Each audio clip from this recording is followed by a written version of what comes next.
everybody. Welcome. Today is just not a great day. It's a fabulous day because I get to talk on the Energy Newsbeat podcast. My name's Stu Turley, President and CEO of the Sandstone Group, and I've got Alex Rossman here. He is a extraordinary CEO that we get to talk to. Alex is the CEO at Rossman Media. Hey, thank you, Alex. Appreciate you stopping by. Thanks for having me, Stu. I'm excited for this. I already like the energy. This is going to be a good one. Oh, hey, thank you. I've had, if you noticed while we were chit-chatting, I had about 4 espressos while we got going. Yeah, gotta have some espressos, but it doesn't show. But I just appreciate you reaching out, and we're gonna have some fun because I want to learn on what you've done. As we were chit-chatting in the beginning of this, you had started Rossman Media, 8 years ago, 9 years ago? It was actually a little over 7, but it 7. feels probably more. Is it like 9. Dog years? Yeah, dog years. Right. Exactly. Okay. So what prompted this? So, I've got kind of an interesting, backstory. It's not the typical, went to school to become a CEO of a marketing agency. I actually was a singer-songwriter and producer in college, and even right after college with a record label, and did some touring. And so I, did music while also promoting my own music. So that was a big part of kind of my early, kind of early to mid 20s. And then, obviously to pay the bills, I had a nice corporate job in San Diego at ADP, which is a big payroll company. I'm sure. Oh, yeah. If anyone's been paid, via paycheck, you'd see the ADP logo somewhere on that check. So I was in sales and marketing, did about 2 years there, and realized, it was, first of all, great training. So anybody looking to get into sales training, I think that is a great way to start your career. Right. But I wanted to do something different. I've always been very entrepreneurial. Even at a young age, I always say that I feel like entrepreneurs, they beat to their own drum, they break rules, they don't stay in the line. I've always been that way. And so I wanted to find a career path that meshed my creative side and my sales and marketing side. And I'm an accidental marketing agency owner, and, been doing it now a little over 7 years. Accidental. That's like the accidental tourist, or when I was growing up, we'd step in a pile and call it accidental, on the farm. So there's a lot of things that are accidental, and it sounds like it was really good. Who's your clients?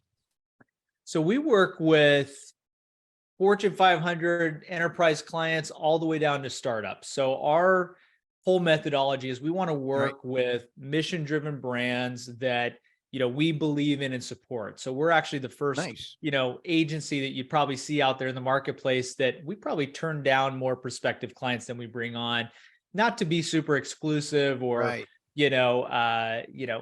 but really more so to get behind brands for the long term, help them in every inflection point of their growth. And that's been a really exciting journey for us. I mean, we worked with the Airbnbs of the world, down to, your small mom and pop shops. Wow. Now, you couldn't do this alone. How do you find help? First couple of years, I did it alone. And I think there's probably a lot of listeners here that are we call solopreneurs.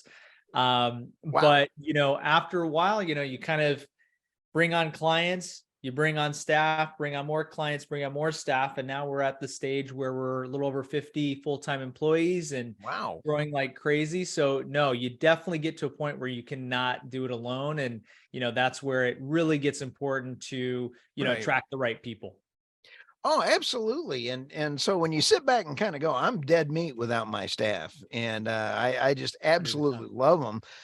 Their number one job, Alex, is to keep me from looking stupid. They've got a full-time job just to do that. And the producers even cut out my fat side. So, I'll tell you what, when you sit back and go, when you're finding your customers, I have found on our podcast that industry thought leadership works. And we built a machine that is from our news site, Industry Thought Leadership, and then it fans out to all the social. We're currently getting between 20 and 30,000, 50,000 people a day on our website. And it's Wow. all because of my guests. It's all because of the news. It's because of the way my employees have notched it up. It's not me. Yeah. So when you sit back and take a look at thought leadership, Alex, how do you reach out to the CEO of the Airbnbs of the world and say, you need to, as a CEO, get in front of your clients? How do you do Yeah. that? Yeah. You know what? I love that. And first of all, congratulations. I mean, hitting that amount of viewership is awesome. I mean, that's just clearly you're providing a lot of value to your listeners. Guests are great too, but you're asking the right questions clearly, and people want to share it. So, so kudos to you. So, to your question, here's what I'll say is that Right. building value in what you're doing. I think some people think that they just have to be on camera. They've got to, push some sort of, Right. agenda. Really what it comes down to is you've got to put yourself in your audience's shoes. You've got to think about what Hmm. are their pain points, what gets them going, what keeps them up at night. Once you know that, then you're speaking from a place of knowledge and thought leadership where Nice. they see value in what you're saying. So for instance, I mean, when I was getting started, it was the San Diego Chargers when they were in San Diego. That was our Right. first client. And it just took persistence of sharing what I believe would help them versus, hey, here's my sales pitch, buy from me. It was more so, Right. hey, here's where I see areas of opportunity. Here's how we can help you. And when you Mm. come at it from a place of service versus, buy me, buy this, buy that, you'll start to see that naturally you attract people. And so Right. again, my first piece of advice is to be of service, and what you'll attract from that is incredible. Nice. Isn't that fun? So when you do your podcast and your messaging, do you produce podcasts for other folks and things? We do. So some clients, that's a part of their marketing strategy. They want Yep. to, be on camera. They want to talk with other like-minded entrepreneurs. So, I Right. think this is a great outlet, particularly CEOs that are comfortable in front of the camera, want to Right. share, their knowledge and their skill set to the rest of the world. I think this is an incredible outlet. What were some of the hardest things that you had to overcome, like getting a bank, getting permits? I mean, it's not like you're getting a liquor license. I have to go get a liquor license for people that listen to the show. I got to get them at least, to put out that 5-star rating. We got to get them all happy and everything. But what were some of your hardest things that you had to do? Whew. Well, do we have a few hours? We'll be here for a while. No, I think in entrepreneurship, Stu, I mean, I'm sure and through talking with people, there is no straight line to success, right? Right. There isn't. There are so many ebbs and flows along the way. And my philosophy is as long as you're still moving and you're still not stopping, because there's a lot of times where I think many people would throw in the towel. There's Right. you lose a big client or you lose a critical employee. There's financial constraints. I mean, there are so many things that can Right. go wrong in running a business, but I think the biggest thing is just to capitalize on the momentum, continue to move, and the worst thing you can do is stop. You've got to overcome those obstacles, and frankly, you got to be, comfortable with being uncomfortable, because being an entrepreneur is not for the faint of heart. No, and I love the way you're phrasing that. You got to keep moving. For me, that means something else. At my age, I love bike riding. I've got to be Nice. bike riding, and when I'm very grumpy when I can't do that. Yes. And needless to say, my wife just says, you're being a bonehead. And I just say, okay, great. I'm going to the lake house. No, I mean, I'm Yeah. getting on the bike. So, and so, Getting but on the what, bike to go to the lake house, right? No. ooh, that would be, I just started sweating thinking about how hard that would be. Yeah. But as we sit here and think about this, what are some things and advice that you would give to someone thinking, I'm tired of being behind a desk. I would like to get my own thing. Mhm. What is some of the advice there? Well, nothing happens overnight. So I think I think a lot of people, naturally think that, they can flip a switch, go from a corporate job to running their own business in a matter of weeks. Right. It's just not the case. So my recommendation is for somebody that really wants to start their own business is start it as a side hustle, right? So you've got your 9 to Right. 5 job, you're collecting that paycheck because you need that, right? So you're essentially Right. going to have to get comfortable with working 9 to 5, taking a break, and then working 6 to midnight, and burning the midnight oil. I think it is so important that you look at it as truly, if you want to make it, something that you can actually pursue as a career. You're going to have to really work hard at it, and you're going to have to make a lot of sacrifices in your life to get there. Yeah. But it's doable, and especially if it's something that you really feel that you can't live without, and it's a calling for you, it's something you're passionate about, something that you're good at. um, Right. that would be my recommendation. What was the worst presentation you gave as a CEO? Probably the first one of the San Diego Chargers. I think, you talk about like fake it until you make it. I walked in there, why would a major professional football team spend any marketing dollars with a guy that just started his company yesterday and is Right. trying to sell them on this whole new ticketing package and social media? So, it was a good meeting because I ended up getting them as a client, which is Right. awesome. But it was a tough presentation. It was you're sitting in a boardroom with C-level executives. I'm in my early 20s, and it was hard hitting, to say the least. But through those, I guess, bad presentations, with that, which Right. that one definitely was not on my A game. It definitely, you learn a lot. You learn Yeah. where your faults were, how you can get better, and it's, you got to have them so you can continue to improve. I'll tell you, I'm going to do a little inside baseball as opposed to a little inside football. There we go. But my worst presentation in my career was I was doing it at a major airline for major executives.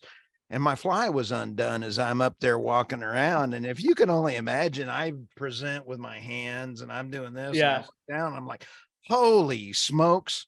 So I take a pen and I throw it into the briefcase behind me and I proceed to zip my fly up and then I start to turn around, except I can't stand up. I've got my fly stuck in my zipper. And I'm like, oh no, this is one of the biggest presentations I've ever done. And so I'm sitting there and I just start, and Yeah. I get the fly that out of there and there's threads hanging out of the zipper. And anyway, I got the order. So, that's what it's Hey, all there you about. go. But you know what? And That story definitely trumps mine. That's a good one. I've done so many stupid things. Like I said, that goes back to the first thing my staff has to do is keep me from being stupid. But when we sit down and talk about the Chargers, you had to go up from there. Now, how did you Yeah. support them? Because if you were just starting out, you only had a few. Did you like work 90 hours a week? Yeah, great question. Absolutely. I mean, you get that deal, then you realize, okay, well, I did the first part of it. I got the sale. Now I have to deliver. And I think there's a lot of, entrepreneurs that are just getting started in a similar boat. You've got the Right. deal. That's great. But now you've got to deliver.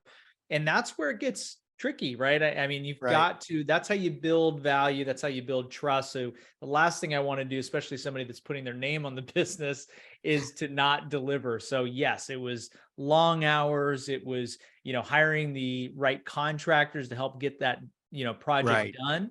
And fortunately, it turned out great. And, I will tell you, it's from that one deal, there has been multiple deals that have been referred because of that. So, again, I Cool. always preface that if you can deliver, and especially what you promise, that adds so much in terms of incremental value. Oh, absolutely. And so as you sit there and you build on the next one, I think you nailed it with the reference. if you get that reference when you do. But I loved your comment. Good news is I got the PO. Bad news, I got the PO. Yeah. Double-edged sword for sure. Yeah, I'd almost have to do a Scooby Doo on that one on a few of my clients that I got. It's like rut row. I'm gonna Yeah, steal that one, the Scooby Doo. I like that. oh yeah, me and Shaggy, Raggy. But or Yoda, we can break down into Yoda imitations. I love There we doing go. that. There we But go. as you come around the corner, Smart you are. trouble you are. Way better. Way better. Okay, I'm old, but mentally I'm 12. I Okay. love it. Still a kid at heart. Oh yeah, I love it. I've got a business partner that is absolutely one of the greatest millennials on the planet, and I love him. He's one of my co-hosts for the Energy News Beat, and he puts a whole new definition on millennial. Yeah. So I have to say that I have to keep up with him, and he teases that he has a hard time keeping up with me. So with Rossman Media, what kind of services do you provide that got the San Diego Chargers hooked? And I'm going to ask two parts here. Alex, when you went in there, how did you change your business model to get to the next customer? So you see where I'm going with this. Absolutely. Absolutely. Okay. So, I should say I at that time, uh, really started with what I thought would serve them versus, what do I offer? It's more so what could benefit them and then go source the talent to get it done. Right. Right. So I think that was where it started was, tailoring a service to the client that I knew would provide the most ROI. Right. So that's how it Right. started. And then great question is how do you kind of continue to scale that and then hone in really where your strengths are? And for us, Right. as we did continue to grow and hire employees, it was social media. So it was focusing Wow. in on building strategies around social media where, you're focused on creating content like this. You're focused on running ads to drive new customers, new clients, Right. working with influencers. So as you mentioned, other thought leaders or creators to help cross promote, the brand. And so that's really where we've honed in our skill set over the years. And, that's really what's attracted some of the bigger, more heavy hitters to what we're doing. Well, fantastic. If you want to name drop, go ahead and throw some of them out there. You threw out Chargers and Airbnb. Yeah, we've worked with Nike, Orange Theory Fitness, Saks Fifth Avenue. Right. So we've had some really Nice. fun established brands, but again, I love helping businesses grow. So some of the best case studies, we have, aside from ones that are obviously well established, is Right. seeing some of these businesses go from zero to hero in a matter of a year and really having that success Yeah. attributed to our marketing efforts. That's what gets me excited about what I do. I'm sorry, that is really darn cool. Because I have almost the same passion for helping people do their getting started with podcasts. I have friends that I've been helping, and it's kind of fun to see them from their first podcast going sweaty Yeah. palms and asking questions and going, and they're afraid of the microphone. And once they get past that, then all of a sudden their numbers start rolling through. And then it starts going into and then it starts rolling. So, Yeah. helping somebody like that is pretty amazing. It is. And I love that. I mean, I think, you've got, and you do it so well naturally, but, letting down your guard and being, authentically yourself, is what people want. People buy from Right. people, and it's so important to tell your story, authentically, versus feeling forced. And it takes time, it takes practice with anything. Oh yeah. I mean, fortunately we got some bloopers that are like, I'm pretty well like, that shouldn't have been aired. I love bloopers though too. I'm definitely somebody that ends up watching the bloopers of movies or shows that I Right. like because I love to see some of that. uh, some of the behind the scenes things that you'd never anticipate. Well, Alex, as a person, you seem to like helping others. Tell us what made you the CEO, or what are some of your personal things? Yeah. Well, not really personal, but personal. Yeah. How far are we going here?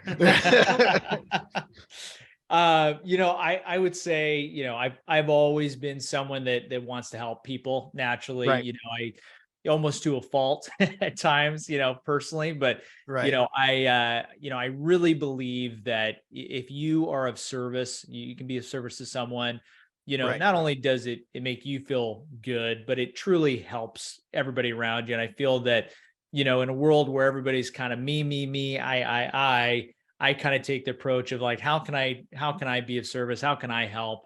right. And that's worked out well for me. I mean, here's what I'll say is that in running a company, you definitely look at things a lot differently as you continue to grow and expand. But at the core of everything, our people, our clients always come first. Isn't that cool?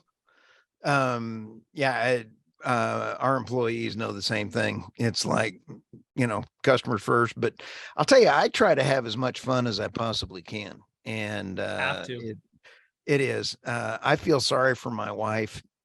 She had 3 kids, my son, my daughter, and me, and she still hasn't, she has not raised me at all. So, um, what is next for Alex and Rossman firm media? Yeah, so we are actually in the process of what I call we're building a marketing dream team. That is our goal right Hmm, now. As we talk about service, we want to bring in more and more top talent, top senior level marketing talent, so we can continue to right. serve and help grow businesses of all sizes. So what we've been doing is we're actually acquiring other marketing agencies that have a certain specialization Nice. that can kind of roll into the fold. So we've got some exciting, things in the works there in terms of acquiring a couple other agencies this year and continuing to build out the team. So that's really what's next for us this year, which is very exciting. That is extremely cool. And I'm finding that even in a weird economy, there's a couple things. Yeah. We are in healthcare, energy, and a few others. And it's nice not having your all your eggs in one market. Yeah, absolutely. And I think I actually just saw a video today that was talking about just that is, you don't want to be super volatile in one area. Right, For us, it's marketing services as a whole, but there's so many different industries that agencies serve. There's right, different capabilities. And so you're exactly right. It's really important to be as, diversified as possible.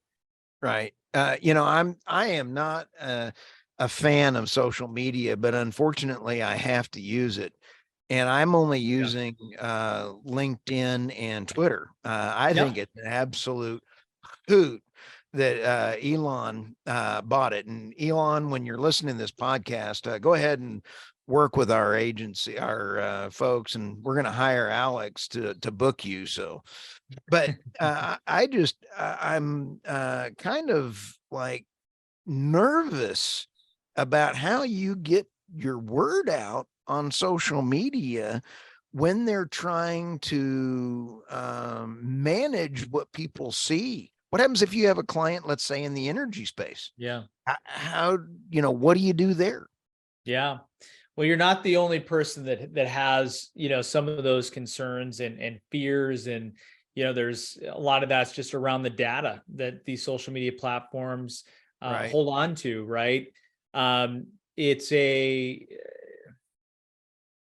there's benefits for sure. I will say the benefits are more so for brands because they're able to target more effectively. So, Right. if I'm a brand and I'm trying to get to a specific audience, that data Oh is yeah. helpful for marketers. So I will say there's good in that. And I'm sure everyone that's listening has clicked on a product and that product seems to just kind of follow them everywhere.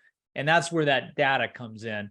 Where I think things get a little sticky is how social platforms censor certain topics, right? And kind of picking and choosing what information Right. is being put out there. And that's where I think, a lot of these conversations are stemming, within legislation is, how much power should a social media company have when it comes to Right. data and the information being shared? Um, I've been the firm belief of also controlling your own destiny like a CEO, but also controlling your own channel. That's why I've built news Yep. channels and media and Substack. Are you doing anything with Substack? I'm impressed with Substack. That's a Yeah. pretty amazing platform. It is, yeah. And I have got to say, Stu, I love that you said that because that is a huge thing that we bring up to our clients is Nice. try to own your own data, try to own your own thing, your own Right. platform, because that's tried and true. That's going to follow Yep. you forever. You build a good community that loves your podcast or loves your Right. content and really sees value in it. It's very much like having subscribers or having specific, if you're watching, people, there's all these cults that just love certain TV shows, right, that are just cult Right. followers of it. If you can build that level of following, that's honestly the most impactful. That can come through an email list, it can come through building your own Right. website and newsletter. There's so many ways to do that. You know what's funny is I'm not seeing everybody following what you're saying and what we've seen, and that is, we take the individual thought leadership and we drop it to the website. Like I said earlier, we fan it out, but then we Mhm. put it out on Substack. We put it out in all of the original channels. Then we even transcribe because then I can see time on page. If somebody's reading it, then you can. So Dr. Google loves it when it's integrated in, and Yeah. you're sitting there, you've got it on YouTube, you've got it. And I love the fact that my employees have come up with all these other ways to help improve. And that Absolutely. to me is just really cool. Yeah. Um, And I think if you can use some of these tools like Substack, like a YouTube, like Google, I mean, they can also be wildly advantageous for a company that's really trying to grow their following. I mean, yeah, there's, again, kind of the double-edged sword, but you've got to ask yourself, I mean, is it worth it? And for many businesses, it really is because you can right, gain such a large following. And if you can bring people back to you by leveraging some of these platforms, I say right. go for it because that is single-handedly the best thing you can do as a business. And that's really, where a lot of our service is kind of Wow. modeled around. Well, we were able to raise very good money for firms, and Okay. we had our very good targeted information, and we taught the thought leadership. And we just picked that same model up after I built the engine for us, and then dropped it into other markets. And it Mhm. and it really does work when you start really providing those services. You've nailed Yeah. everything. I've stumbled into some of these things, and it seems like you were ahead of those. Um, but as we sit here and turn the corner into this, how do you get your call to actions? Because that to me was some of the hardest things Mhm. to try to get done. Looking for accredited investors or Yeah. investors that are being hit by taxes Yeah. until California started going nutty. It Yeah. was really tough. Then you just target people that are leaving California and they're still going to get taxed when they leave California. Yeah. That's an easy market to go get. The call to actions when we sit back, and it was really tough finding that accredited investor for my Yeah. clients. Yeah. So how do you define call to actions? Because you have call to actions on, by the way, we've just spun up TikTok, and you ain't going to find me as a dancing bear on TikTok. I'm not dressing up as we talked about, dressing up as Scooby Doo. I'm not doing Yeah. it, but well, Yeah. maybe I will. If I get it, if I get a bunch of followers, I'll do it. Just kidding. Yeah. We're gonna get you there so I can see that. That'll be hilarious. Uh, so here you talk about call to actions. It's about hitting on pain points, right? What's something that is going to immediately make somebody click through. And it's a science, right? It's identifying, Right. okay, first of all, who you're targeting, which, before we cut out here, we were talking about, people in California moving outside, talking about taxes, all these things. You got to understand those pain points, and the call to action has to be short. Right. It has to really be able to get somebody to say, oh, I need this. I need to understand, and it could be as simple as, providing a resource. We talk about being a service. I mean, one of the best things that we do is there's no barrier of entry. Click through, get the information you need, Right. and that's that. So sometimes, we put too much thought behind how can we monetize something? How can we get somebody to give us their email, things like that. But if you do it Right. right, sometimes, and we look at everything from top of funnel down to bottom of funnel. This is marketing Right. jargon, but top of funnel is providing answers to what somebody has questions on. So it's about, if it's Right. about taxes, things like that, getting that, it could be a newsletter, it could be a blog content, click Right. over here to see blah, blah, blah, whatever it is. You want to get somebody to click through based off of a pain point. And then you've captured their data. You can continue to retarget to them. And then as they start to, we talk about seeing a product or service 7 times before they make a buying decision. Right. It's best thing you can do is just get people to click through, and it's a science. It's not, not perfect, but as long as you know your audience, it makes it easier. Well, I'll tell you what, Alex, I just so appreciate you stopping by the podcast today. How do people find you? I know you're on LinkedIn, but Yep. tell us about your firm and how they get a hold of you. You can follow me on Rossi Live. That's my handle on Instagram. Probably the best way to see everything that's coming through Rossman Media and my own personal endeavors. And then to visit Rossman Media, you can go to rossmanmedia.com, check out everything that we've got going there, from case studies to services. And then, of course, on LinkedIn, I try to share as much as I can there. Nice. Well, how can I help you?